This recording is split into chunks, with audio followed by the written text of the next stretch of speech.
ನಮಸ್ಕಾರ, ನಾನು Gururaj, mentor and trader from Wealthcraft learning hub. IEX Indian Energy Exchange ಇದೊಂದು small cap company. ಸುಮಾರು investors ಈ ಕಂಪನಿ ಮಲ್ಟಿ ಬಿಗರ್ ಆಗುತ್ತೆ, ಒಳ್ಳೆ ರಿಟರ್ನ್ಸ್ ಕೊಡುತ್ತೆ ಅಂತ ಎಲ್ಲ ಅನಾಲಿಸಿಸ್ ಮಾಡಿದ್ರು. ಮೇ ಬಿ ಆಗ್ತಿತ್ತೇನೋ. ಆದರೆ central electricity regulatory commission market ಕಪ್ಲಿಂಗ್ನ ಅಪ್ರೂವ್ ಮಾಡ್ತು. ಇದರಿಂದ ಸ್ಟಾಕ್ ಪ್ರೈಸ್ ಒಂದೇ ದಿನದಲ್ಲಿ 30% ಕ್ರಾಶ್ ಆಯಿತು. ಸ್ಟಾಕ್ ಕೋವಿಡಲ್ಲಿ 40 ರೂಪಾಯಿ ರೇಂಜಲ್ಲಿ ಟ್ರೇಡ್ ಆಗ್ತಾ ಇತ್ತು, 318 ರೂಪಾಯಿಗೆ ರೀಚ್ ಆಯಿತು. 2 ವರ್ಷದಲ್ಲಿ ಸ್ಟಾಕ್ 740% ಒಂದು ರಿಟರ್ನ್ಸ್ನ ಕೊಡ್ತು. ಈಗ ಅಲ್ಲಿಂದ ನಾನು ವಿಡಿಯೋ ಮಾಡ್ತಾ ಇರೋ ಟೈಮಲ್ಲಿ 140 ರೂಪಾಯಿ ನಡೀತಾ ಇದೆ, ಅಂದರೆ ಒಂದು 55% ಒಂದು ಫಾಲ್ ಆಗಿದೆ. ರೀಸೆಂಟಾಗಿ ಈ ಸ್ಟಾಕು 210ರಲ್ಲಿ ಟ್ರೇಡ್ ಮಾಡ್ತಾ ಇತ್ತು, ಅಲ್ಲಿಂದ 30% ಒಂದು ಕ್ರ್ಯಾಶ್ ನಮಗೆ ನೋಡೋದು ಸಿಕ್ಕಿದೆ. ತುಂಬ ಇನ್ವೆಸ್ಟರ್ಸ್ಗೆ ಇದರಿಂದ ಒಂದು ಲಾಸ್ ಆಗಿದೆ. ಇದರಿಂದ ಒಳ್ಳೆ ರಿಟರ್ನ್ಸ್ ಬರುತ್ತೆ ಅಂತ ಅನ್ಕೊಂಡವರಿಗೆ ಡೌಟ್ ಬರ್ತಾ ಇದೆ. ಅಟ್ಲೀಸ್ಟ್ ನಾವು ಪರ್ಚೇಸ್ ಮಾಡಿರುವಂತಹ ಪ್ರೈಸಿಗೆ ಬಂದರೆ ಸಾಕು, ಎಕ್ಸಿಟ್ ಆಗೋಣ ಅಂತ ಕಾಯ್ತಾ ಇದ್ದಾರೆ. ಬನ್ನಿ, ಐಎಕ್ಸ್ ಬಿಸ್ನೆಸ್ ಏನು, CERC ಯಾಕೆ ಇದರಲ್ಲಿ ಬಂತು ಅಂತ ಅರ್ಥ ಮಾಡ್ಕೊಳ್ಳೋಣ.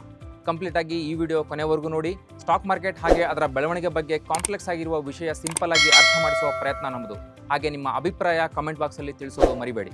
ಐಎಕ್ಸ್ ಬಿಸ್ನೆಸ್ ಏನು ಮಾಡುತ್ತೆ? Indian Energy exchange. ಎಕ್ಸ್ಚೇಂಜ್ ಅಂದರೆ ನಿಮಗೆಲ್ಲೋ ಕೇಳಿದ್ದೀನಿ ಅಂತ ಅನಿಸ್ತಾ ಇದೆಯಾ? Bombay stock exchange, national stock exchange, ಅದೇ ಥರ ಇದು ಕೂಡ ಐಎಕ್ಸ್ ಸ್ಟಾಕ್ ಮಾರ್ಕೆಟ್ ಥರ, ಆದರೆ ಇದು ಎಲೆಕ್ಟ್ರಿಸಿಟಿಗೆ. ಇದು ಹೇಗೆ ವರ್ಕ್ ಆಗುತ್ತೆ?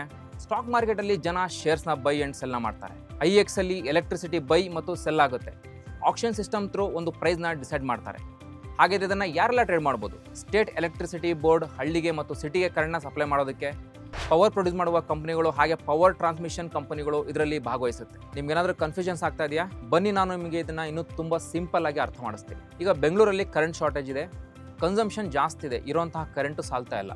ಡಿಮ್ಯಾಂಡ್ ಜಾಸ್ತಿ ಇದೆ, ಸಪ್ಲೈ ಕಡಿಮೆ ಇದೆ. ಅವಾಗ ಏನಾಗುತ್ತೆ? ಆಬ್ವಿಯಸ್ಲಿ ಒಂದು ಪ್ರೈಸ್ ಜಾಸ್ತಿ ಆಗುತ್ತೆ. ಹಾಗೇನೆ ಎಲೆಕ್ಟ್ರಿಸಿಟಿಗೂ ಕೂಡ ಇದು ಅಪ್ಲೈ ಆಗುತ್ತೆ. ಇದರಿಂದ ಸ್ಟೇಟ್ ಎಲೆಕ್ಟ್ರಿಸಿಟಿ ಬೋರ್ಡ್ಗೆ ಒಂದು ಪ್ರಾಫಿಟ್ ಏನಿದೆ ಅದು ಕಡಿಮೆ ಆಗುತ್ತೆ. ಅದಕ್ಕೆ ಎಲೆಕ್ಟ್ರಿಸಿಟಿ ಬೋರ್ಡ್ ಐಎಕ್ಸ್ಗೆ ಲಾಗಿನ್ ಆಗಿ ಬೇರೆ ಎಲೆಕ್ಟ್ರಿಸಿಟಿ ಬೋರ್ಡ್, ಟ್ರಾನ್ಸ್ಮಿಷನ್ ಕಂಪನಿ ಅಥವಾ ರಿನ್ಯೂವಬಲ್ ಎನರ್ಜಿ ಕಂಪನಿ ಹತ್ರ ಎಲೆಕ್ಟ್ರಿಸಿಟಿನ ಬಿಡ್ ಮಾಡುತ್ತೆ. ಯಾರು ಕಡಿಮೆ ಪ್ರೈಸ್ಗೆ ಕೊಡ್ತಾರೆ ಅವ್ರ ಹತ್ರ ಕರೆಂಟ್ ಖರೀದಿ ಮಾಡುತ್ತೆ. ಇಲ್ಲಿ ಬೈಯರ್ ಮತ್ತು ಸೆಲ್ಲರ್ ಆಫರ್ಸ್ಗಳನ್ನ ಕಲೆಕ್ಟ್ ಮಾಡಿ ಒಂದು ಬೆಸ್ಟ್ ಪ್ರೈಸ್ನ ಡಿಸೈಡ್ ಮಾಡ್ತಾರೆ. ಇದರಿಂದ Bengaluru electricity board electricity rate manage ಮಾಡುತ್ತೆ. ಹಾಗೆ ಎಲೆಕ್ಟ್ರಿಸಿಟಿ ಸೆಲ್ ಮಾಡೋ ಕಂಪನಿಗಳು ಕೂಡ ಪ್ರಾಫಿಟ್ ಸಿಗುತ್ತೆ. ಈ ಒಂದು ಟ್ರಾನ್ಸಾಕ್ಷನ್ ಏನು ನಡೆಯುತ್ತೆ, ಇದರಿಂದ ಐಎಕ್ಸ್ ಪ್ರಾಫಿಟ್ ನ ಜನರೇಟ್ ಮಾಡುತ್ತೆ. ಈ ಫೀಲ್ಡ್ ಅಲ್ಲಿ ಇರೋದು ಮಾತ್ರ 3 company: power energy of India, Hindustan power exchange, ಹಾಗೆ ಐಇಎಕ್ಸ್. ಪಾಸ್ಟ್ ಡಿಕೇಡ್ಸ್ ಇಂದ ಐಇಎಕ್ಸ್ ತನ್ನನ್ನು ತಾನು ಬಿಲ್ಡ್ ಮಾಡ್ಕೊಂಡು ಬಂದಿದೆ.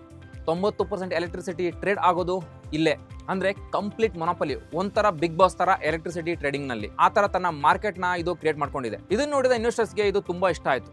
ಟೆಕ್ನಾಲಜಿ ಸ್ಮೂತ್ ಆಗಿ ರನ್ ಆಗ್ತಾ ಇದೆ, ಬಿಸ್ನೆಸ್ ಮಾಡೆಲ್ ಸ್ಟೇಬಲ್ ಆಗಿದೆ ಮತ್ತು ರಿಲಯಬಲ್ ಆಗಿದೆ. ಕರೆಂಟಿನ ಡಿಮ್ಯಾಂಡ್ ಕಡಿಮೆ ಅಂತೂ ಆಗಲ್ಲ, ಪ್ರಾಫಿಟ್ ಮಾಡುತ್ತೆ ಅಂತ ಅನ್ಕೊಂಡಿದ್ರು. ಅದೇ ತರ ಕಂಪನಿ ಪರ್ಫಾರ್ಮೆನ್ಸ್ ಕೂಡ ಮಾಡ್ತು. ಅವಾಗ CERC ಎಂಟ್ರಿ ಕೊಡ್ತು. ಸುಮಾರು ದಿನದಿಂದ ಇನ್ವೆಸ್ಟರ್ಸ್ಗೆ ಈ ಮಾರ್ಕೆಟ್ ಕಪ್ಲಿಂಗ್ ಬಗ್ಗೆ ಗೊತ್ತಿತ್ತು, ಕನ್ಫ್ಯೂಷನ್ಸ್ ಅಲ್ಲಿ ಇದ್ರು. ಇದು ಆಗತ್ತಾ ಇಲ್ವಾ? ನ್ಯೂಸ್ ಹೊರಗೆ ಬಂದ ತಕ್ಷಣ ಸ್ಟಾಕ್ ಪ್ರೈಸ್ 30% ಒಂದೇ ದಿನದಲ್ಲಿ ಫಾಲ್ ಆಯಿತು. ಇನ್ವೆಸ್ಟರ್ಸ್ ಐಎಕ್ಸ್ ಮೊನೋಪಲಿ ಇನ್ ಮುಂದೆ ಇರಲ್ಲ ಅಂತ ಹೆದರ್ಕೊಂಡು ಸೆಲ್ ಮಾಡೋಕ್ಕೆ ಸ್ಟಾರ್ಟ್ ಮಾಡಿದ್ರು. ಸೊ ಸ್ಟಾಕು ಕ್ರಾಶ್ ಆಯಿತು. ಐಎಕ್ಸ್ ಹತ್ರ ಮೇಜರ್ ಆಗಿ 3 ಪ್ರಾಡಕ್ಟ್ಸ್ಗಳಿದೆ. ಮೊದಲನೇದಾಗಿ ಡೇ ಹೆಡ್ ಮಾರ್ಕೆಟ್. ಇಲ್ಲಿ ಶಾರ್ಟ್ ಟರ್ಮ್ ಅಲ್ಲಿ ಎಲೆಕ್ಟ್ರಿಸಿಟಿ ಟ್ರೇಡ್ ಆಗುತ್ತೆ. ನಾಳೆ ಎಲೆಕ್ಟ್ರಿಸಿಟಿ ಬೇಕು ಅಂದ್ರೆ ಇವತ್ತು ನೀವು ಬಿಡ್ ಮಾಡಿದ್ರೆ ನಾಳೆ ನಿಮಗೆ ಎಲೆಕ್ಟ್ರಿಸಿಟಿ ಸಿಗುತ್ತೆ. ಎರಡನೇದಾಗಿ ಟರ್ಮ್ ಹೆಡ್ ಮಾರ್ಕೆಟ್ ಅಂತ. ಇದು ಕೂಡ short time power trading. Advance ಆಗಿ ಇಲ್ಲಿ ಎಲೆಕ್ಟ್ರಿಸಿಟಿ ಬೈ ಮಾಡೋಕ್ಕೆ ಇಲ್ಲಿ ಟ್ರೇಡಿಂಗ್ ನಡೆಯುತ್ತೆ. ಮೂರನೇದಾಗಿ ರಿಯಲ್ ಟೈಮ್ ಮಾರ್ಕೆಟ್. ಇಲ್ಲಿ ಪವರ್ನ ಫಿಸಿಕಲ್ ಆಗಿ ಡೆಲಿವರಿ ಮಾಡ್ತಾರೆ ಬಿಡ್ ಮಾಡಿದ 1 ಗಂಟೆಯಲ್ಲಿ. ಈಗ CERC ಅಪ್ರೂವ್ ಮಾಡಿರೋದು ಡೇ ಹೆಡ್ ಮಾರ್ಕೆಟ್ಗೆ, ಅಂದ್ರೆ ಡ್ಯಾಮ್. ಇದು ಫಸ್ಟ್ ಫೇಸ್ ಜನವರಿ 2026ರಿಂದ ಸ್ಟಾರ್ಟ್ ಆಗುತ್ತೆ. ಹಾಗಿದ್ರೆ ಏನು ಈ ಮಾರ್ಕೆಟ್ ಕಪ್ಲಿಂಗ್? ಈಗ 3 ಎಕ್ಸ್ಚೇಂಜ್ ಇದೆ: IEX, PXIL, HPX. ಈ 3 ಎಕ್ಸ್ಚೇಂಜ್ ಸಪರೇಟ್ ಆಗಿ ಆಕ್ಷನ್ ಮಾಡುತ್ತೆ. ಇದರಿಂದ 3 ಎಕ್ಸ್ಚೇಂಜ್ ಅಲ್ಲಿ ಎಲೆಕ್ಟ್ರಿಸಿಟಿಗೆ ಬೇರೆ ಬೇರೆ ಪ್ರೈಸ್ ಇರುತ್ತೆ. ಎಲೆಕ್ಟ್ರಿಸಿಟಿ ಬೈ ಮಾಡೋಕೆ CERC ಮಾರ್ಕೆಟ್ ಕಪ್ಲಿಂಗ್ ಮಾಡೋದ್ರಿಂದ ಎಲ್ಲ ಎಕ್ಸ್ಚೇಂಜ್ ಬೈ ಮತ್ತು ಸೆಲ್ ಆಫರ್ಗಳೇನಿರುತ್ತೆ ಒಂದು ಸೆಂಟ್ರಲ್ ಸಿಸ್ಟಮ್ಗೆ ಅದು ಹೋಗುತ್ತೆ. ಡಿಮ್ಯಾಂಡ್ ಮತ್ತು ಸಪ್ಲೈನ ಮ್ಯಾಚ್ ಮಾಡಿ ಒಂದು ಪ್ರೈಸ್ಗೆ ಡಿಸೈಡ್ ಮಾಡ್ತಾರೆ. ಸಿಂಪಲ್ ಆಗಿ ಹೇಳಬೇಕು ಅಂದ್ರೆ ನೀವು ಈ 3 ಎಕ್ಸ್ಚೇಂಜ್ ಅಲ್ಲಿ ಎಲ್ಲಾದ್ರೂ ಎಲೆಕ್ಟ್ರಿಸಿಟಿನ ಬೈ ಮಾಡಬಹುದು. ಪ್ರೈಸ್ ಸೇಮ್ ಇರುತ್ತೆ. Grid control of India manage ಮಾಡುತ್ತೆ. ಇದರಿಂದ IEX, PXIL, HPX ಎಲ್ಲ ಕಡೆ ಸೇಮ್ ಪ್ರೈಸ್ ಸಿಗುತ್ತೆ. ಎಲ್ಲ ಕಡೆ ಸೇಮ್ ಪ್ರೈಸ್ ಸಿಗೋದಾದ್ರೆ ಯಾಕೆ IEX ಅಲ್ಲಿ ಟ್ರೇಡ್ ಮಾಡ್ತಾರೆ? ಬೇರೆ ಎಕ್ಸ್ಚೇಂಜ್ ಅಲ್ಲಿ ಬೈ ಮಾಡಬಹುದು, ಸೇಮ್ ಪ್ರೈಸ್ ಇರುತ್ತೆ. ಮಾರ್ಕೆಟ್ ಕಪ್ಲಿಂಗ್ ಬರೋದ್ರಿಂದ IEX ಪ್ರೈಸ್ ನ ಫಿಕ್ಸ್ ಮಾಡೋದಕ್ಕೆ ಬರಲ್ಲ. ಟ್ರೇಡ್ ವಾಲ್ಯೂಮ್ ಲೋ ಆಗುತ್ತೆ, ಟ್ರೇಡರ್ಸ್ ಬೇರೆ ಎಕ್ಸ್ಚೇಂಜ್ಗೆ ಹೋಗ್ತಾರೆ. ಇದರ ಎಫೆಕ್ಟ್ ಕಂಪನಿಯ ಮಾರ್ಜಿನ್ಸ್ ಮೇಲೆ, ಕಂಪನಿಯ ರೆವೆನ್ಯೂ ಮೇಲೆ ಡೈರೆಕ್ಟ್ ಆಗಿ ಹೊಡೆತ ಬೀಳುತ್ತೆ. ಯಾಕಂದ್ರೆ 90% ಡೇ ಹೆಡ್ ಮಾರ್ಕೆಟ್ ವಾಲ್ಯೂಮ್ ಏನಿದೆ ಅದು IEX ಹತ್ರ ಇದೆ. ನಾವು ಸ್ಟಾಕ್ ಅಲ್ಲಿ ಇನ್ವೆಸ್ಟ್ ಮಾಡ್ತೀವಿ ಅಂದ್ರೆ ನಮಗೆ ಆ ಸ್ಟಾಕ್ ಏನು ಬಿಸ್ನೆಸ್ ಮಾಡುತ್ತೆ ಅಂತ ನಮಗೆ ಗೊತ್ತಿರಬೇಕು, ಅದನ್ನ ನಾವು ತಿಳ್ಕೊಳ್ಬೇಕು.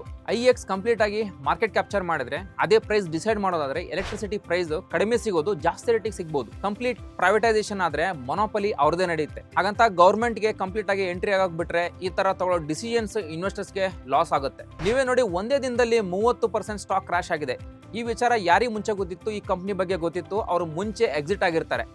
ಯಾರಿಗೆ ಈ ಕಂಪ್ನಿ ಬಿಸ್ನೆಸ್ ಬಗ್ಗೆ ಗೊತ್ತಿಲ್ಲ, ಯಾರೋ ಹೇಳಿದ್ನ ಕೇಳಿ ಇನ್ವೆಸ್ಟ್ ಮಾಡಿರ್ತಾರೆ, ಇದರ ಬಗ್ಗೆ ಸ್ಟಡಿ ಮಾಡಿರೋದಿಲ್ಲ, ಅವರು ಇದರಲ್ಲಿ ಸ್ಟಕ್ ಆಗಿದ್ದಾರೆ. ಗವರ್ನಮೆಂಟ್ ಈ ಒಂದು ಮಾರ್ಕೆಟ್ ಕಪ್ಲಿಂಗ್ ನ ತರೋದಕ್ಕೆ ಮುಂಚೆ ಸುಮಾರು ಸಲ ಈ ತರದ ಒಂದು ವಿಚಾರ ಬಂದು ಹೋಗಿತ್ತು. ಗವರ್ನಮೆಂಟ್ ಮಾರ್ಕೆಟ್ ಕಪ್ಲಿಂಗ್ ತಂದಿರೋದ್ರಿಂದ ಮಾರ್ಕೆಟ್ ಅಲ್ಲಿ ಟ್ರಾನ್ಸ್ಪರೆಂಟ್ ಮತ್ತು ಎಫಿಷಿಯನ್ಸಿ ಆಗುತ್ತೆ, ಪ್ರೈಸ್ ಮ್ಯಾನಿಪುಲೇಷನ್ ರಿಸ್ಕ್ ಕಡಿಮೆ ಆಗುತ್ತೆ. ಪ್ರೈವೇಟೈಸೇಷನ್ ಮತ್ತು ಗವರ್ನಮೆಂಟ್ ರೆಗ್ಯುಲೇಷನ್ ಇವೆರಡು ಬ್ಯಾಲೆನ್ಸ್ ಆಗಿದ್ರೆ ಒಳ್ಳೇದು. ಹೋಪ್ ನಿಮಗೆ IEX ಯಾಕೆ ಬಿತ್ತು, ಮಾರ್ಕೆಟ್ ಕಪ್ಲಿಂಗ್ ಏನು, IEX ಏನೊಂದು ಬಿಸ್ನೆಸ್ ಮಾಡುತ್ತೆ ಅಂತ ಕಂಪ್ಲೀಟ್ ಆಗಿ ಅರ್ಥ ಆಯ್ತು ಅಂತ ಅನ್ಕೊಳ್ತೀನಿ. ಸ್ಟಾಕ್ ಮಾರ್ಕೆಟ್ ಅಲ್ಲಿ ಇನ್ವೆಸ್ಟ್ ಮಾಡಕ್ ಮುಂಚೆ ಅದ್ರ ಬಗ್ಗೆ ತಿಳ್ಕೊಂಡು ಇನ್ವೆಸ್ಟ್ ಮಾಡಿ. ಸ್ಟಾಕ್ ಮಾರ್ಕೆಟ್ ಎಜುಕೇಶನ್ ಮತ್ತು ಸ್ಟಾಕ್ ಮಾರ್ಕೆಟ್ ಏರಿಳಿತಗಳ ಕುರಿತು ಲೇಟೆಸ್ಟ್ ಅಪ್ಡೇಟ್ಸ್ಗಾಗಿ ನಿರಂತರವಾಗಿ ಬಾಸ್ ಟಿವಿ ಕನ್ನಡ ಚಾನಲ್ನಲ್ಲಿ ಬರ್ತಾ ಇರುತ್ತೆ. ಹೆಚ್ಚಿನ ಮಾಹಿತಿಗಾಗಿ ಬಾಸ್ ಟಿವಿಯನ್ನು ವೀಕ್ಷಿಸಿ. ನಿಮಗೆ ಸ್ಟಾಕ್ ಮಾರ್ಕೆಟ್ ಕಲಿಬೇಕನ್ನೋ ಒಂದು ಆಸಕ್ತಿ ಇತ್ತು ಅಂದರೆ ನಮ್ಮ ಆಫ್ಲೈನ್ ಮೆಂಟರ್ಶಿಪ್ ಬ್ಯಾಚ್ ಮತ್ತು ನಮ್ಮ ಆಫ್ಲೈನ್ ವೀಕೆಂಡ್ ಬ್ಯಾಚ್ಗೆ ನೀವು ಜಾಯ್ನ್ ಆಗಿ.